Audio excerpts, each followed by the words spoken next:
ভারত বাংলাদেশ সীমান্তের কাছে মেঘালয়ের জয়ন্তী হিলস জেলার একটি পানের বরজ থেকে আওয়ামী লীগ নেতা ইসহাক আলী খান পান্নার গলিত মরদেহ উদ্ধার করা হয়েছে বলে জানিয়েছে ভারতীয় সংবাদ মাধ্যম ইন্ডিয়া।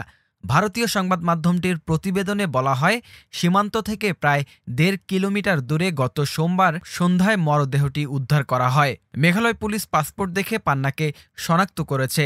অধিকতর শনাক্তকরণ ও প্রক্রিয়াকরণের জন্য মরদেহটি খলিহরিয়া সিভিল হাসপাতালে পাঠানো হয়েছে বলে জেলা পুলিশের বরাতে জানিয়েছে পিটিআই।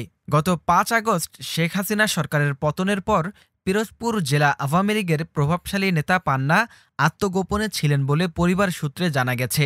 সরকার পতনের পর তিনি সিলেট হয়ে ভারতে পালানোর চেষ্টা করেন। ২৬ আগস্ট সকালে পান্না ও আরও কয়েকজন সিলেটের তামাবিল এলাকা দিয়ে মেঘালয়ে পাড়ি জমান বলে জানা গেছে।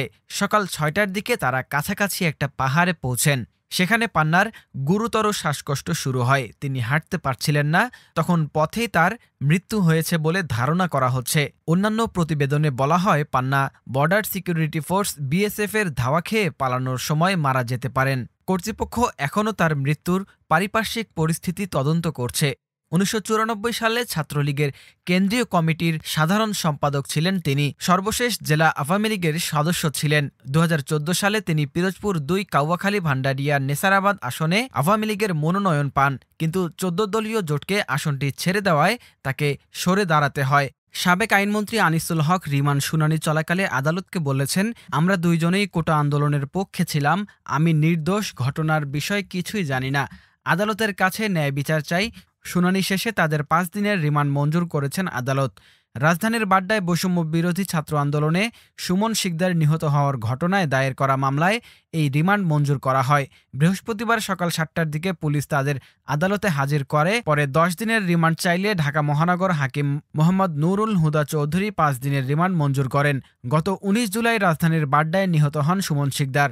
এই ঘটনায় ২০ আগস্ট তার মা বাদী হয়ে সাবেক প্রধানমন্ত্রী শেখ হাসিনা, আনিসুল হক ও সালমান এফ রহমান সহ ১৭৯ জনকে আসামি করে বাড্ডা থানায় হত্যা মামলা দায়ের করেন। রিমান্ড আবেদনে তদন্ত কর্মকর্তা বাড্ডা থানার এসআই রেজাউল আলম উল্লেখ করেন, সালমান এফ রহমান, আনিসুল হক মামলার এজাহার নামীয় ৪ ও ৫ নং আসামি। এজাহারে বর্ণিত সহিংস ঘটনার বিষয়সহ ভিকটিম মোহাম্মদ সুমন শিকদার হত্যার ঘটনায় তারা অবগত আছেন। এছাড়া তারা বৈষম্য বিরোধী ছাত্র জনতার আন্দোলনে এজাহার নামীয় অন্যান্য আসামিদের উস্কানি দেয়াসহ গুলি করে মানুষ হত্যার নির্দেশ প্রদান করেছে বলে বিশ্বস্ত সূত্রে জানা গেছে।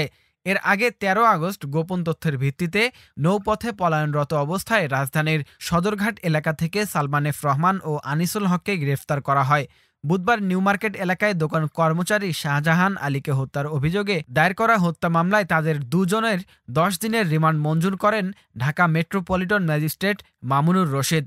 প্রথম দফার রিমান্ড শেষে ২৪ আগস্ট তাদের আদালতে হাজির করে পুলিশ। এরপর নিউ মার্কেট থানার পৃথক ২ মামলায় ১০ দিনের করে ২০ দিনের রিমান্ডে নিতে আবেদন করা হয়। শুনানি শেষে বিচারক ২ মামলায় ৫ দিন করে ১০ দিনের রিমান্ড মঞ্জুর করেন তাদের।